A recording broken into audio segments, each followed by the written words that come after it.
तो hello guys, episode की starting में हम बारिश को देखते हैं जो टिप टिप टिप टिप करके हो रही होती है। यार मजाक कर रहा हूँ यार भाई लोग। तो स्टार्टिंग में हम वोजोंग सोसाइटी का सीन देखते हैं जहाँ पर सभी लोग बहुत ही ज्यादा उदास कर रहे होते हैं और वो नियान और जेंगर की डेड बॉडी का इंतजार कर रहे होते हैं। और तभी क्वान वहाँ पर नियान और जेंगर की डेड बॉडी लेकर आ जाती है। तो ये देखकर मिस जुई और ज्यादा रोने लग जाती है। तो फिर क्वान मिस जुई के कान में जाकर कहती है कि नियान अभी जिंदा है, जो मरा है वो मास्टर शैन गोंग है।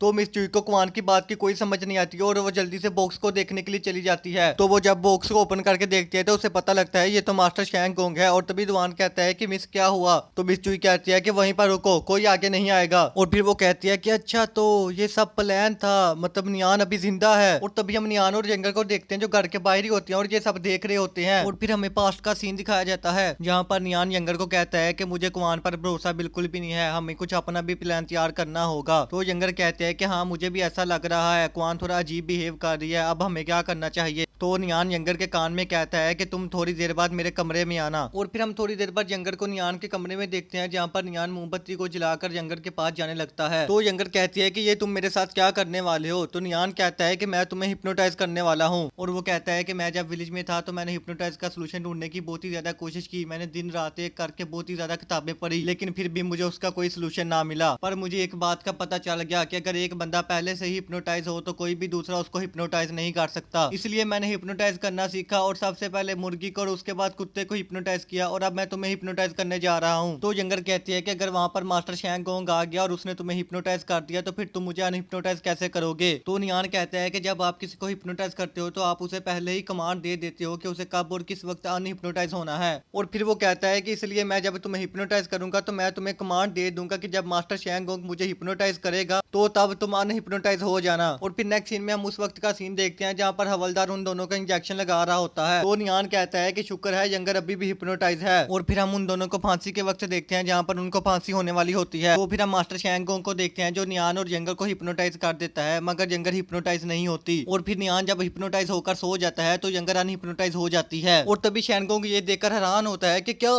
क्या ये हिप्नोटाइज नहीं हुई थी। और तभी वो टाइम को फ्रीज कर देती है और जब वो टाइम को फ्रीज करती है तो मास्टर शैन गोंग का हिप्नोटाइज भी टूट जाता है, जिसकी वजह से नियान भी अनहिप्नोटाइज हो जाता है। और तभी वो अपनी रस्सियां ऐसे खोलता है जैसे हीरो 22 इसने बनाई हो। और तभी फिर वो दोनों मास्टर शैन गोंग को पकड़ने के लिए जाते हैं। मगर एक सेकंड, नियान के पीछे अब ये क्या है।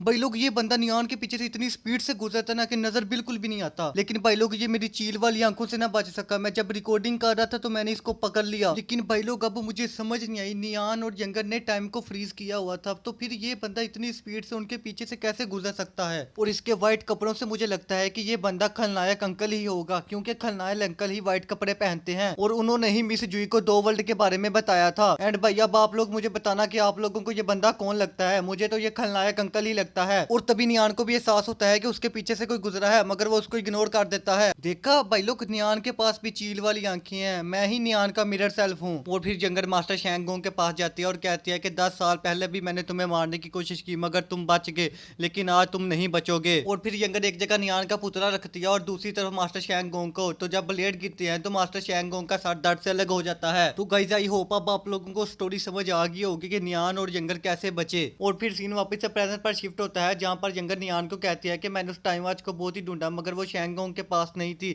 पता नहीं उसने उसको टाइम वॉच को कहाँ छुपा के रखा होगा। तो नियान कहता है कि यंगर इस बात से तुम्हारा कोई कनेक्शन नहीं होगा, मैं इसका जरूर कोई और सोल्यूशन ढूंढ लूंगा। तो यंगर कहती है इस बात का मुझसे ही तो कनेक्शन है, अगर तुम अपने लिंगू को बचाना चाहते हो तो मुझे मेरे वर्ल्ड वापस जाना होगा। तो नियान कहता है कि यंगर मैं तुम्हें किसी और खतरे में नहीं डालना चाहता और मैंने यहाँ और भी लोगों को देखा है जो पैरेलल वर्ल्ड से आए हैं, बस एक दफा मुझे टाइम मार्च मिल जाए तो मैं सारी मिस्ट्री को सुलझा लूंगा। तो फिर यंगर नियान का हाथ पकड़कर कहती है क्यों ना इस मिस्ट्री को हम दोनों मिलकर सुलझाएं। और तभी वो वहां से गायब हो जाते हैं। और फिर नेक्स्ट सीन में हम उन्हें होंगमैन मेंशन के बाहर देखते हैं तो यंगर कहती है कि शैंगोंग मरने से पहले यहीं पर रुका हुआ था, मुझे लगता है कि उसने उस टाइम वॉच को इधर ही छुपाया होगा। और तभी वो मेंशन के अंदर हर जगह देख लेते हैं मगर उन्हें कहीं भी टाइम वॉच नहीं मिलती। और फिर हम यंगर को देखते हैं जो एक दरवाजे के बाहर खड़ी होती है। तो नियाना आके कहता है कि ये किसका कमरा है। तो यंगर कहते हैं कि ये होंगमैन का कमरा है और शैंगोंग इसी कमरे में रुका हुआ था, लेकिन इसके दरवाजे पर सिंबल की समझ नहीं आ रही मुझे। तो नियान कहता है कि हमें अंदर जाके चेक करना चाहिए। और फिर वो रूम के अंदर हर जगह टाइम वॉच को ढूंढते हैं मगर उन्हें टाइम वॉच फिर भी नहीं मिलती। तो फिर नियान को एक बॉक्स नजर आता है और वो उस बॉक्स को ओपन कर देता है तो उसके अंदर एक पुराना हारमोनियम होता है और नियान उस हारमोनियम को चला देता है। और तभी उस हारमोनियम के अंदर से आवाज आती है मुझे पहचानो ओ मेरे दीवानो, मैं हूँ कौन, मैं हूँ मास्टर शेंगोंग। तो मास्टर शेंगोंग की आवाज सुनकर नियान और यंगर बहुत ही ज्यादा हैरान होते हैं। तो शेंगोंग कह रहा होता है कि अगर तुम लोग मेरी आवाज सुन रहे हो तो ऐसा लगता है कि मैं मर चुका हूँ। ये तुम लोगों ने क्या किया मेरे साथ, मुझे जान से मार दिया। और फिर वो कहता है कि मुझे पता था कि तुम लोग मुझे जान से मार दोगे, इसलिए मैंने पहले ही प्लान कर रखा था और मैंने एक बंदे को पहले ही हिप्नोटाइज करके रखा है। अगर मैं 3 बजे तक उसके पास ना पहुंचा तो वो पूरे कॉन्टिनेंट में तबाही मचा देगा। और तभी हम उस बंदे को देखते हैं जो शहर में आ जाता है और वो आकर एक लड़की को पकड़कर उसको हिप्नोटाइज कर देता है। तो तभी नियान और यंगर विंडो के बाहर ये सब देख रहे होते हैं। तो मास्टर शेंगोंग कहता है कि खिड़की से बाहर देखने की क्या जरूरत है, अभी तो असली गेम शुरू हुई है। नियान, जो कॉन्टिनेंट मेरा नहीं हो सका वो किसी का भी नहीं हो सकेगा।